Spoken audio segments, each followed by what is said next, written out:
Hello, and welcome back to the 20th Century Dude channel for another Features of the Month episode. It's spooky season, and that means that this month's double feature of films is going to be horrifyingly, well, themed anyway. The selections I picked aren't exactly like hardcore horror or anything. Due to some personal choices I've made in my life, I decided not to really dig into horror so much as a film watcher. After all, if I'm to grow closer to God, then maybe it would be a good idea to stay as far away from the horror genre as much as possible. I've also decided to break the mold a little bit. Features of the month usually focuses on more unknown movies, but at least one or both of these movies should ring a bell with people. Perhaps next month I'll do a little better in that area. Anyways, the two movies we'll be reviewing are The Nightmare Before Christmas, which I contemplated delaying until Christmas because I was confused which of the two holidays it actually pertained to, and the other one is Ernest Scared Stupid. Yes, I know it's an Ernest movie, but bear with me here. Anyway, let's begin. The first movie featured is Tim Burton's The Nightmare Before Christmas. Now, I want to stress this, and viewers who have been with the channel for a while now already know this, but I've never been the biggest Tim Burton guy. So I'm sure many of you are downright surprised to even see me cover one of his films that comes straight from his rather, well, interesting imagination. Burton really is kind of an odd guy, and his dark fantasy goth aesthetic isn't something that appeals to me. That being said, his style of filmmaking really worked for both of his Batman films, and there were enough people telling me to watch this movie that I finally did decide to give this film a chance.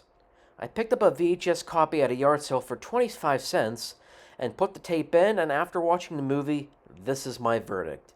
There are things I liked about it and things I just kind of felt meh about.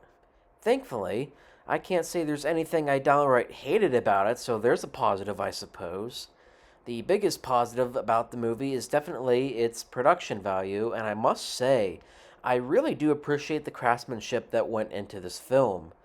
I always have regarded stop motion as one of the more fascinating and interesting forms of animation because of the time and effort that goes into making everything move accordingly, and the details in here just work splendidly.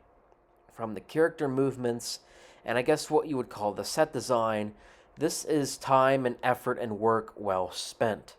I also appreciate that this film can actually work for both holidays, Christmas and Halloween. Now, I don't really celebrate Halloween as a holiday, but it makes sense that you could watch this film, during the fall or during the holidays. I'm just thankful that Mariah Carey didn't show up at all during this film singing, well, you know the song, the annoying one that doesn't even wait until November to show up on the radio airwaves. But anyway, the movie was also well paced and not too long, not bothering to overstate its welcome, lasting only an hour and 15 minutes of runtime. Nowadays, studios would have tried to figure out how to drag this out past 2 hours or whatever. Lastly, I do appreciate aspects of the story and what it was trying to say, regarding the themes of stepping into a new world of possibilities, but also recognizing who we really are inside of us. I would have expected at the end maybe a more balanced agreement between Jack Skellington and Santa Claus, and learning to co-join both the two separate holidays, but I understand them just going back to what they were used to doing. Poor old Santa Claus went through enough torture anyway. If there were things about it that I thought were kind of meh about the movie, it's that I actually didn't think that it was going to be a musical going into it, but I think the musical format worked in its favor when portraying Jack Skellington's feelings and motivations. I'm also not a big musical guy, so when I put the tape in and I figured out there was a musical, I thought, oh shucks, what did I get myself into? But I learned to get used to it with a little bit of time. I also thought that when Santa Claus was under the dominion of the inhabitants of Halloween Town, that there were moments that maybe felt a little too mean-spirited. Maybe that's just me. There's also a line in here that I believe was at the beginning, where Jack Skellington refers to himself as a demon of light. And as a growing Christian, that line kind of rubbed me the wrong way. especially since plenty of kids would be watching this, although I don't know how many of them would be getting scared, I don't know. Perhaps I took that way out of context, but it is something that stood out to me and rubbed me the wrong way. I think any other aspects of the movie that made me feel kind of meh, or perhaps nitpicky complaints, and it is Tim Burton's bizarre imagination from beginning to end, so I will merely take out of that what I'll get out of that.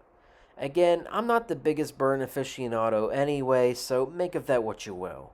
So the last movie is Ernest Scared Stupid, the fourth movie in the Ernest P. Worrell movie series, and what I would call the beginning of the end for the film series. In other words, where the decline in quality of these things began. Although the only one I didn't see yet is where Ernest went to Africa or something, so I can't make an opinion on Ernest Goes to Africa. Anyway, this time Ernest is a garbage collector.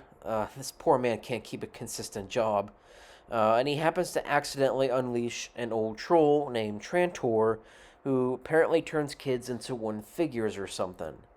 Remember what I said about the decline in Ernest quality? Well, it kind of begins here because after the next movie, the rest of them went direct to video for pretty obvious reasons. The plot is thin, the tone is inconsistent, and maybe not the best idea for an Ernest P. Worrell movie. Yes, I know these are Ernest movies. They're not exactly deep or philosophical, but bear with me here. It's inconsistent in a way where it's too scary for little kids, and I do mean that the troll is a pretty creepy critter put into a kid's movie, but it's also a bit dull for adults to be entertained by. But I do appreciate the practical effects that went into this movie. For some, this is a kid's 90s classic to watch every Halloween, and that's fine, but I definitely say this is not top-notch Ernest. Camp, Jail, and even Christmas are definitely in the top three for me, and maybe it's because I'm definitely a bit nostalgic for the first two in general, but Ernest Scared Stupid just can't hold a candle to the rest of them. Again, it's an Ernest movie. It's not exactly art house cinema, so take from that what you will. Anyway, that's it for this double movie review, and that begs the question of which film is the better of the two? The best of the worst, should we say? I'd say today's answer is actually The Nightmare Before Christmas. Like I said, I'm not the biggest fan of Burn, but it is a superior film over Ernest Scared Stupid, so consider that. So the film I recommend most out of the two is The Nightmare Before Christmas, but I can understand both of these films appealing to people in different ways. For next month's Features of the Month entry, I'm thinking of reviewing a Thanksgiving movie and a silent film from the 1920s since it is the 100th anniversary of that specific movie, so I'll let you theorize what that is in the meantime. It is going to be hard reviewing Thanksgiving content since Thanksgiving movies are few and far between compared to the amount of Christmas and Halloween films that are out there. For Halloween, you have how many horror movies to sift through, and of course there is boatloads of Christmas content, but not unfortunately much for Thanksgiving, so it's going to be hard to review a lot of Thanksgiving films. Anyway, that's all I have for today. Thank you for tuning in to the 20th Century Dude channel and hope to catch you on the fly. See ya.